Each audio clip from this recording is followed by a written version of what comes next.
నమస్కారం. శ్రీపాల సుదర్శన్ అడ్మిట్ చేసింది సుధాకర్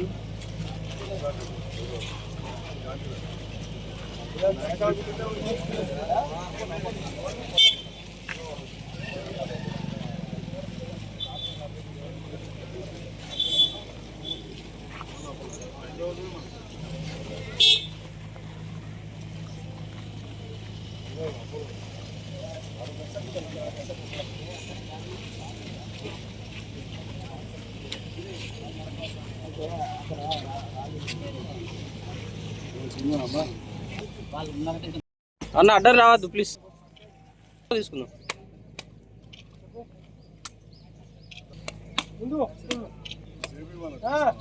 కొంచెం యాంగిల్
విగ్రహ అంబేద్కర్ విగ్రహ ఆవిష్కరణ జయంతి సందర్భంగా ఏర్పాటు చేసిన ఆ కమిటీ అంబేద్కర్ ఉత్సవ కమిటీ సభ్యులందరికీ అంబేద్కర్ ఇస్తకు గ్రామ ప్రథమ పౌరురాలు సోదరి సర్పంచ్ గారికి ఉప సర్పంచ్ గారికి వార్డు మెంబర్లకు మాజీ సర్పంచ్లకు మాజీ ఎంపీలకు జిల్లా సీనియర్ నాయకులు జిల్లా కాంగ్రెస్ అధ్యక్షులు అందరికీ సుపరిచితులైన మందయ్య గారికి బాలముకుందం గారు చాలా మంది ఉన్నారు. మల్లేశం గారికి పేరు చెప్పుకోకపోతే చాలా మంది ఉన్నారు.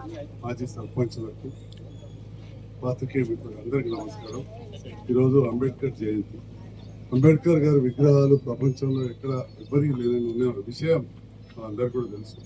మరొక భారత రత్నగా గుర్తించబడి భారతదేశంలోని అత్యంత మేధావులలో అంతర్గామంలో ఇల్లు కట్టేటప్పుడు అప్పటి సంక్షేమ మంత్రి మా ఊరికి వచ్చిండే. అప్పటి మంత్రులు అప్పటి ఎంపీల పేర్లు అన్ని నేను తీయదలుచుకోవాలి. వాళ్ళంతా నాకు దగ్గర బంధువులు. అలాంటి ప్రభుత్వాలు అప్పుడు చిన్నప్పుడు చూసాం, ఇప్పుడు కలిసి పనిచేస్తున్నాం. అందరి సహకారం ఉంటే తప్పకుండా మన నియోజకవర్గ అభివృద్ధి చేస్తామని చెప్పి కూడా ఈ సందర్భంగా తయారు చేస్తూ మరి శాంతి కోరుకున్న వ్యక్తి బిఆర్ అంబేద్కర్. ఆనాడు రకరకాల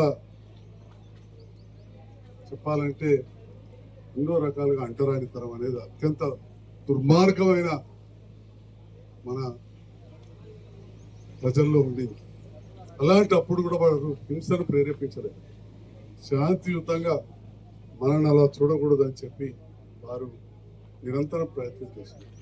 దాంట్లోనే మీరు ఎక్కడ చూసినా ఒకటే తెలిసింది, వారు ప్రపంచంలోనే అత్యంత శాంతి కోరుకునే మతం బౌద్ధ మతం. అలాంటి బౌద్ధ మతం స్వీకరించిన గొప్ప వ్యక్తి మన బిఆర్ అంబేద్కర్ గారు. హిందూ ధర్మంలో కూడా ఎక్కడ అంటరానితనం లేదు, కానీ కొంతమంది అప్పుడు సృష్టించారు. మేము కూడా చిన్నప్పుడు చూసినాం కానీ ఇవాళ అది లేదు. ఇవాళ మన పక్క సర్పంచ్ పులాస నరేష్ రెడ్డి కూడా 4 సార్లు వాళ్ళ చెల్లె అవాయిడ్ పెడతాం. దేవయ్య గారు మేము కలిసి భోజనం చేసినాం. తన మంత్రి కావచ్చు, మా అంతగా నారాయణ మేము కలిసి తింటున్నాం. ఇక డాక్టర్లం అయితే చదువుకున్నప్పటికీ కలిసే ఉన్నాం. కానీ గ్రామాలలో కొన్నిసార్లు అప్పుడప్పుడు అట్లాంటివి వస్తుంది. వచ్చిన వాటిని మనం తీవ్రంగా ఖండించాలి.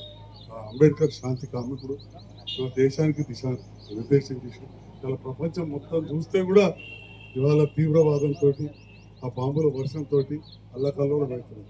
మనలాంటి పేద దేశం ఇవన్నీ జరుగుతూ తట్టుకుంటుందా? మనం పోరాడాల్సింది మన హక్కులు. మనం గట్టిగా పనిచేయాలి. మన యువత ఉంది, పని చేసి సంపాదించుకోవాల్సిన అవసరం ఉంది. మనం పేదరికంతో కొట్లాడాలి, పేదరికాన్ని ప్రారంభించాలి. ఇంకా దేన్ని కూడా కాదు అని చెప్పి తెలియజేస్తూ అందరం కూడా కలిసిమెలిసి ఉన్నాం. అంబేద్కర్ ఆశయాలకు అనుగుణంగా నేను ఒక శాసనసభ్యునిగా రాజ్యాంగం మీద ప్రమాణం చేసి తప్పకుండా చెప్తా ఉన్నాం. మన కోసం పనిచేస్తానని చెప్పి తెలియజేస్తాను. Thank you.